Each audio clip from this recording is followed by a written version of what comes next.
Bismillahirrahmanirrahim. Alhamdulillahirrabbilalamin. Assalamualaikum warahmatullahi wabarakatuh.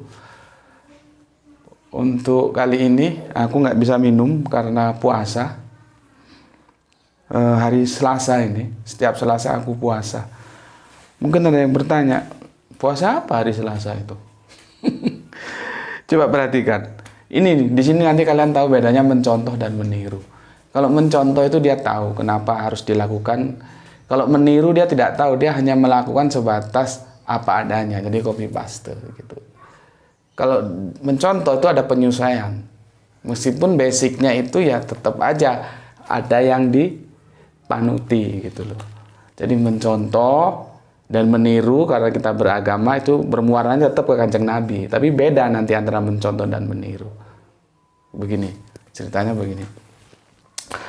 Ketika Kanjeng Nabi ditanya, "Wahai Rasulullah, mengapa engkau berpuasa di hari Senin?" Kanjeng Nabi menjawab dengan lugas, "Karena hari Senin itulah aku dilahirkan."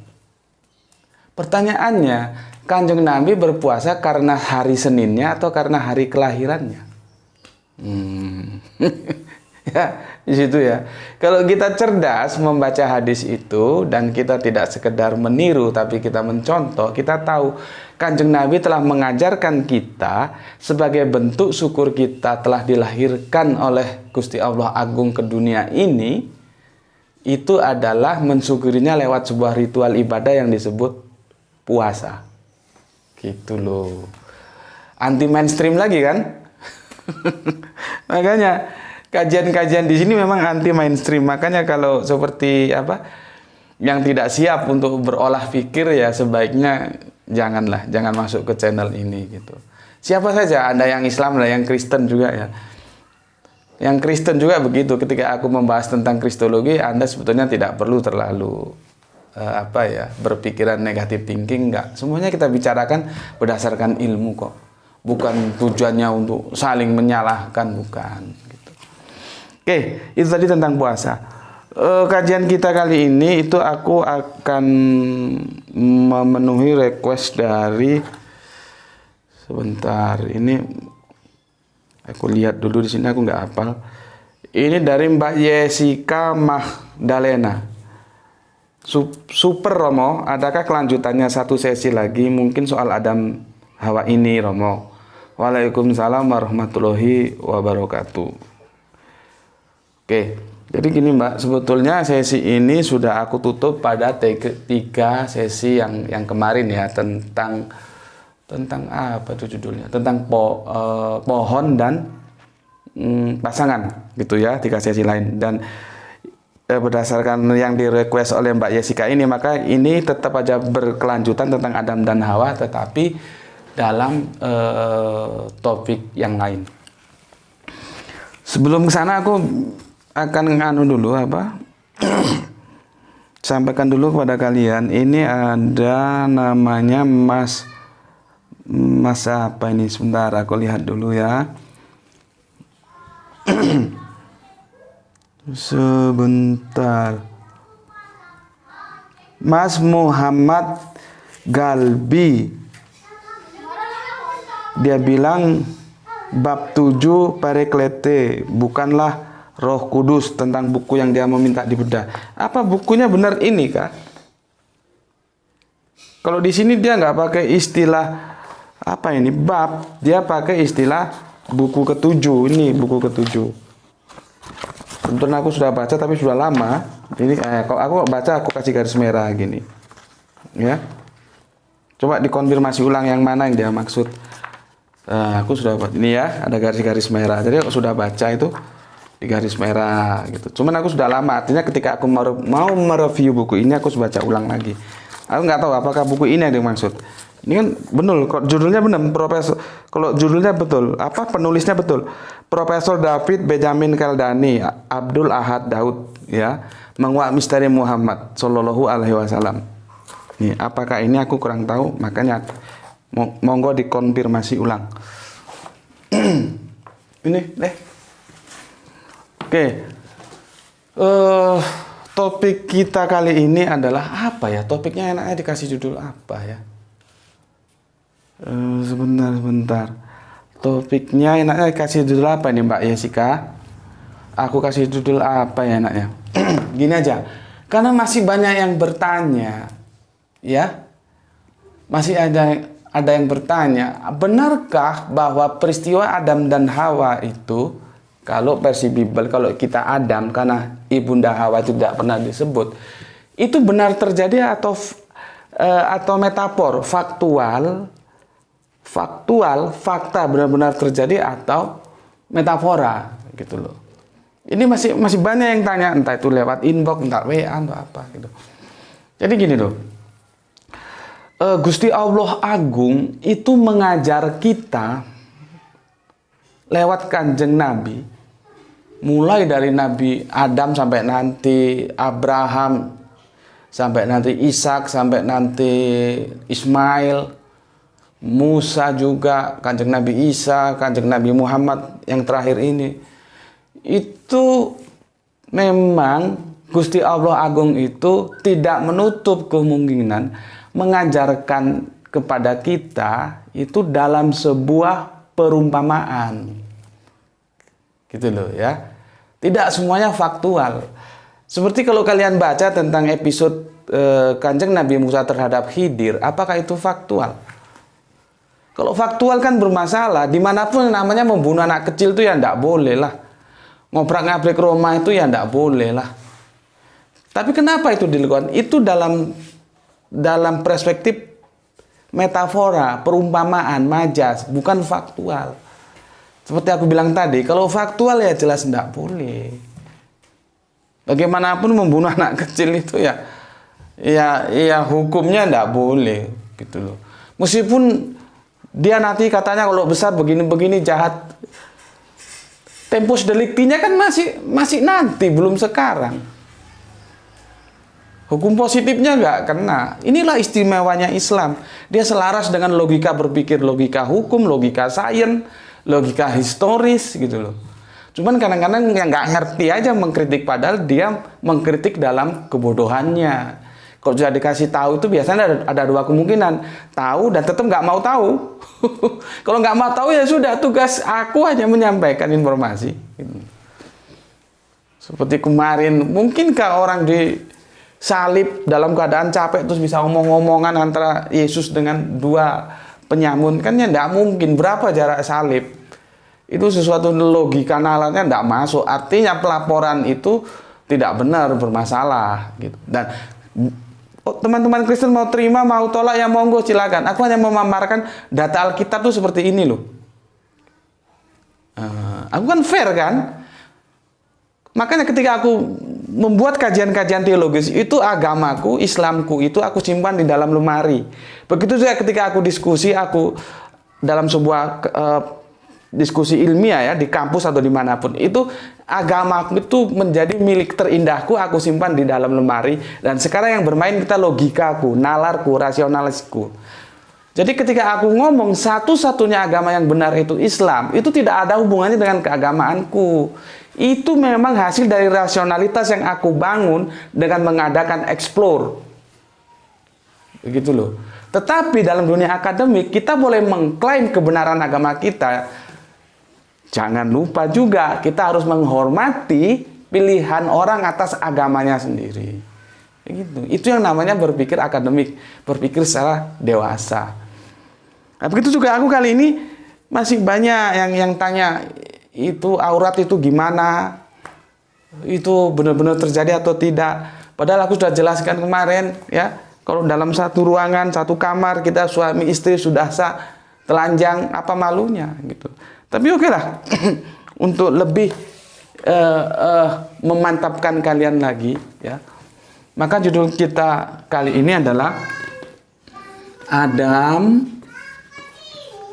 ya dan aurat. Ya, karena titik masalah itu di aurat. Ya. Itulah sebabnya kenapa aku bilang kepada teman-teman Kristen bahwa konsep dosa waris itu bermasalah. Itu karena masalah itu diawali teman-teman Kristen salah membaca episode Adam dan Hawa di kitab Kejadian. Bahwa itu tidak faktual. Ketika itu tidak faktual, dosanya juga tidak faktual. Anda pahami sebagai dosa faktual ditebus lewat penyaliban Yesus. Jadi kacau. Gitu loh. Sia-sia, ndak ada gitu loh. Namanya dosa waris tuh, kalau ada dosa waris harus ada pahala waris. Aku mau tanya, pahala warisnya mana? Nabi Adam itu bagaimanapun dia pasti punya pahala, tapi dia juga punya dosa. Nabi Adam itu bagaimanapun dia punya dosa, tapi dia juga punya pahala. Pertanyaanku, kenapa hanya dosanya yang diwariskan? Jadi bernalarlah, beragama itu dengan nalar, dengan otak yang dicerdaskan lah, jangan hanya mau ikut-ikut dogma saja. Ya, judul kita hari ini Adam dan aurat. salah tulis. Aurat. Adam dan aurat. Ya, supaya kalian lebih mantap sekarang bahwa ini tidak faktual, ini metafor. Bagaimana Allah mengajar kita dengan sebuah metafora. Oke ya, kita akan menukik nanti ya, kita akan menukik nanti itu di Quran surat Al-Baqarah ayatnya 26 dan 27. Di 26 aja dulu. Nanti terus Quran surat gini aja dulu supaya kalian bisa fokus ya, supaya kalian bisa ngerti. Aku baca dulu secara keseluruhan, nanti khusus di situ aku bidik. Aku mulai dari mana ya? Ini panjang ini ceritanya tentang Adam dan Hawa ini. Oke, supaya langsung tidak terlalu jauh, aku mulai dari sini aja, dari mana ya? Dari 24 aja lah. Tidak. Jadi begini. Ketika Adam telah tergoda oleh setan, ya. Nanti kita berbicara apa itu setan, apa itu iblis. Kalian tahu nggak apa itu setan, apa itu iblis? Berapa tahun kalian ngaji? Makanya bodohnya itu dihilangi, ya. Bodohnya itu dihilangi lewat ngaji. Dan ngaji juga harus pakai guru yang pintar. Jangan sampai sudah ngaji bertahun-tahun apa itu iblis, apa itu setan, enggak tahu. Ya. Setelah Adam dan Hawa itu diperdaya, ya. Kalau Bible kan itu Adam dan Hawa. Kalau di sini kita Adam saja. Jadi aku kadang-kadang bolak-balik Bible Quran. Jadi kalian juga harus pandai memahami.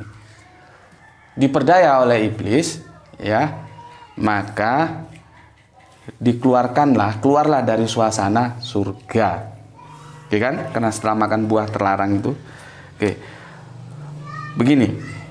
Ayat 24-nya. Allah berfirman, "Turunlah kamu sekalian. Sebagian kamu menjadi musuh, sebagian yang lain. Dan kamu mempunyai tempat kediaman dan kesenangan, ya, di muka bumi sampai waktu yang telah ditentukan." Maksudnya apa? Kamu punya waktu tertentu. Umurmu sampai berapa? Kalau secara keseluruhan waktunya sampai kiamat nanti. Gitu loh. Ya, di bumi.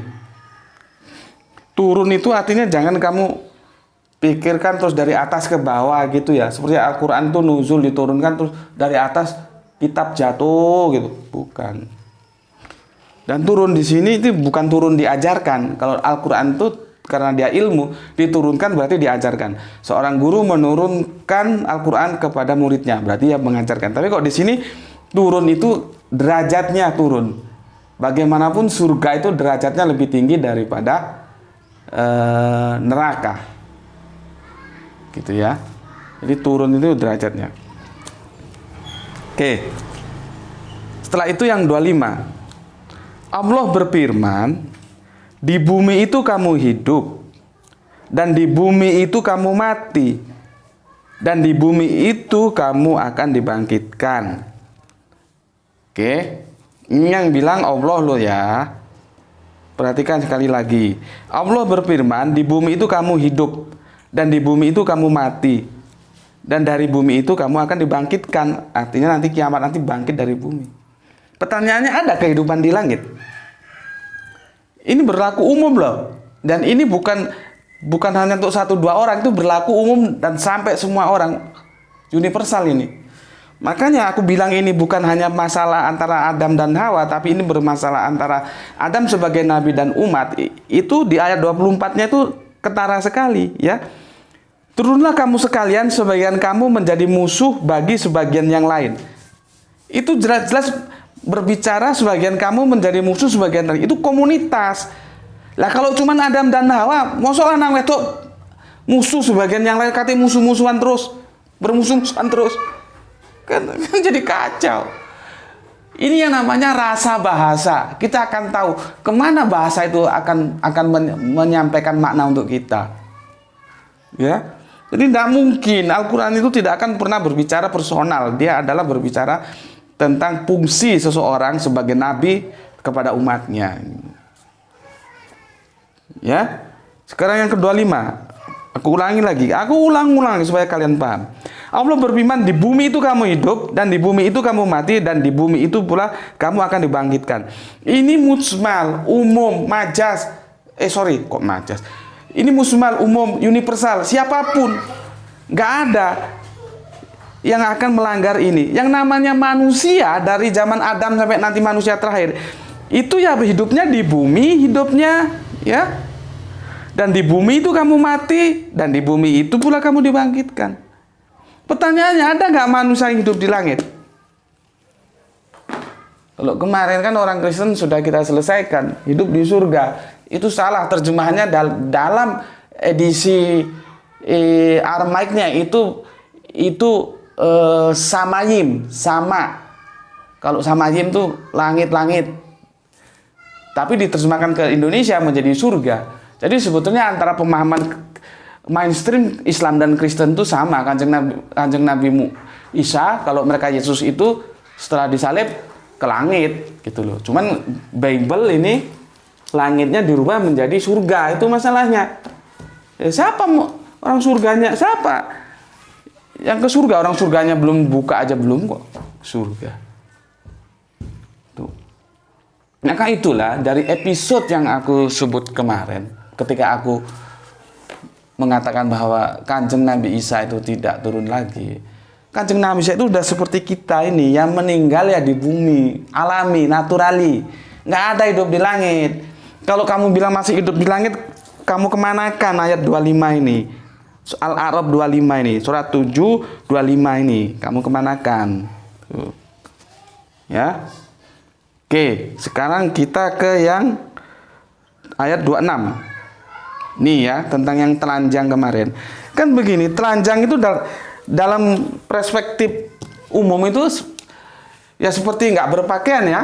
Ini laki, ini ya, ini perempuan, ini nampak titiknya, ini Adam, ini Hawanya. Kalau gambar-gambar film-film kan tuh ya, ini nampak nunuknya, terus ini pakai sempak begini, terus ini di hutan-hutan. Kan gambar-gambar film-film Adam dan Hawa itu begini, dan blow-onnya orang Islam percaya aja sama gambaran Adam dan Hawa lewat Bible ini. Pokoknya dipikir gitu loh. Kita punya Al-Quran, kita punya cara sendiri dalam memahami, jangan terkontaminasi. Jadi pikiran itu ngeres wis, aurat aja. Aurat itu apa? Orang telanjang nampak titiknya, kalau laki, jadi bapak Adam nampak titiknya, istrinya nampak ninitnya, begitu. Al-Quran ini bahasanya bahasa indah, bahasa sastra. Makanya ada menyentuh istri, itu harus tahu menyentuh itu apa gitu. Ya, sekarang kita fokus ke ini, Al-Baqarah yang 26. Dengar ini. Hai anak Adam, bilang dia anak Adam, artinya dari Adam sampai ke anak-anaknya nanti. Hai anak Adam, sesungguhnya kami telah menurunkan kepadamu pakaian. Iya ya, aku catat ya, biar cerdas dikit gitu loh, jangan blow on amat. Pakaian, ya, pakaian. Sesungguhnya kami telah menurunkan kepadamu pakaian untuk menutupi auratmu, aurat. Ya, dan pakaian indah untuk perhiasan, ya, dan pakaian indah untuk perhiasan, ya, dan pakaian takwa, ya. Ternyata takwa itu pakaian. Ada pakaian indah, ya, ada pakaian takwa, ya. Itulah yang paling baik. Yang demikian itu adalah sebagian dari tanda-tanda kekuasaan Allah. Mudah-mudahan mereka selalu ingat, ya. Oke, aku baca dulu yang 27 supaya kalian mengerti. Hai anak Adam, janganlah sekali-kali kamu dapat ditipu oleh syaitan, sebagaimana ia telah mengeluarkan, ini terjemahnya bermasalah juga. Ini dia bilang, Depak bilang mengeluarkan kedua ibu bapakmu. Padahal di sini abawaikum, bapak-bapakmu, artinya leluhur-leluhur kita. Karena kenapa ibu bapakmu? Karena mindsetnya sudah Adam dan Hawa, jadinya ibu bapakmu. Nggak tunduk sama teks Al-Qur'annya. Gitu loh. Ya, oke. Ia menanggalkan dari keduanya pakaiannya untuk memperlihatkan kepada keduanya auratnya. Sesungguhnya ia dan pengikut-pengikutnya melihat kamu di satu tempat yang kamu tidak bisa melihat mereka. Sesungguhnya kami telah menjadikan setan-setan itu pemimpin-pemimpin bagi orang-orang yang tidak beriman. Aurat lagi dia berbicara.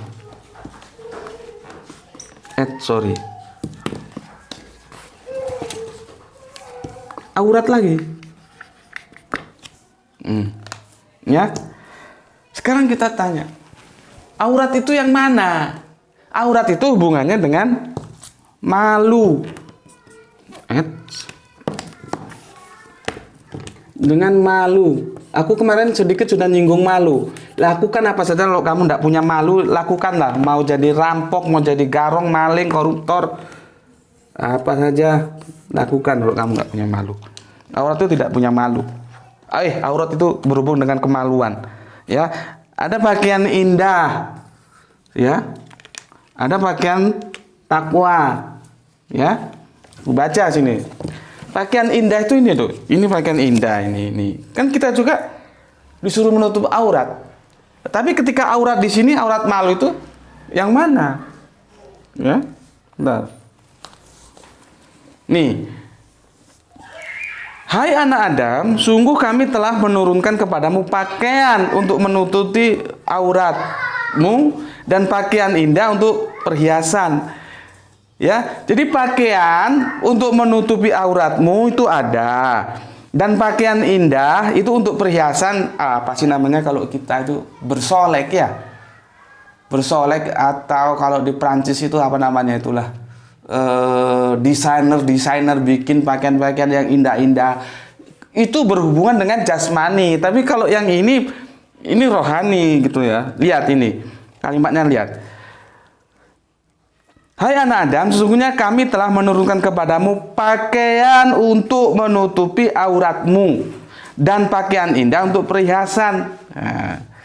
Jadi dia berbicara aurat dalam dua perspektif. Aurat yang seperti mana kita pahami ya, ini aurat ini, sama aurat moralitas, ya.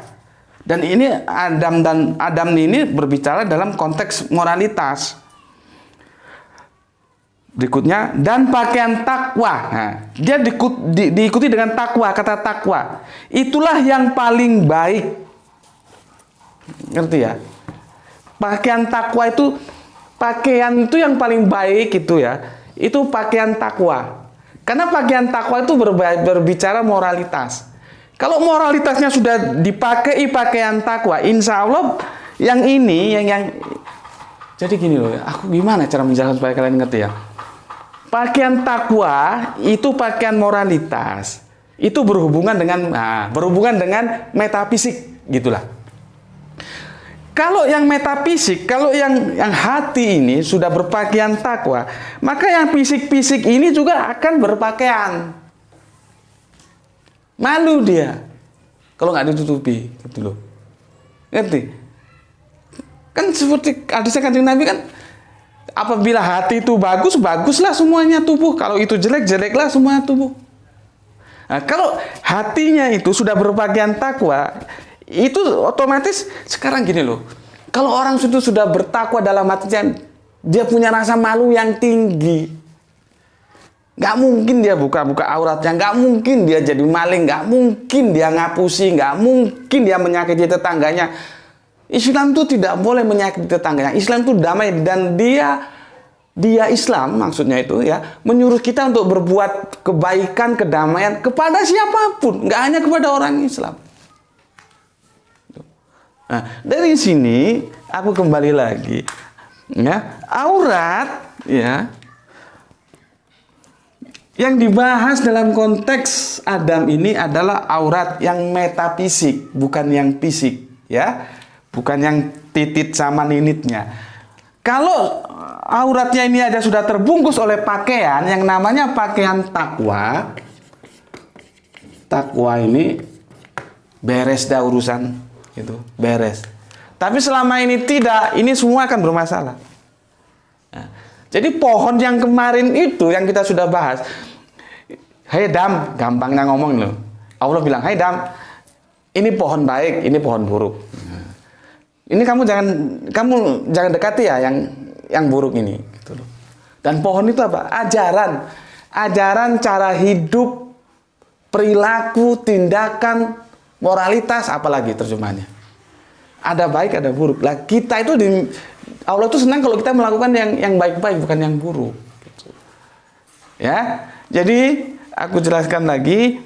Semoga penjelasanku di ayat Quran surat Al-Baqarah ini ya, 26-27 ini memperjelas kepada pemahaman kalian bahwa peristiwa Adam itu tidak faktual. Itu berbicara tentang bagaimana Allah mengajarkan kebaikan kepada kita untuk supaya hidup baik dengan cara perumpamaan. Dan itu sangat jelas sekali, karena bukan aurat yang kita pahami titit ninit itu, tetapi adalah aurat yang metafisik ya, yaitu yang berhubungan dengan takwa ini tadi. Ya, oke. Semoga sampai sini jelas kalian. Kalau masih belum jelas lagi ya nggak tahu aku bagaimana lagi cara menjelaskannya. Itulah, semoga nggak bosan-bosan ngaji ya, supaya apa ya, kehidupan kita itu expand gitu loh, dari baik menjadi lebih baik, menjadi lebih baik, lebih baik lagi gitu. Oke, assalamualaikum warahmatullahi wabarakatuh.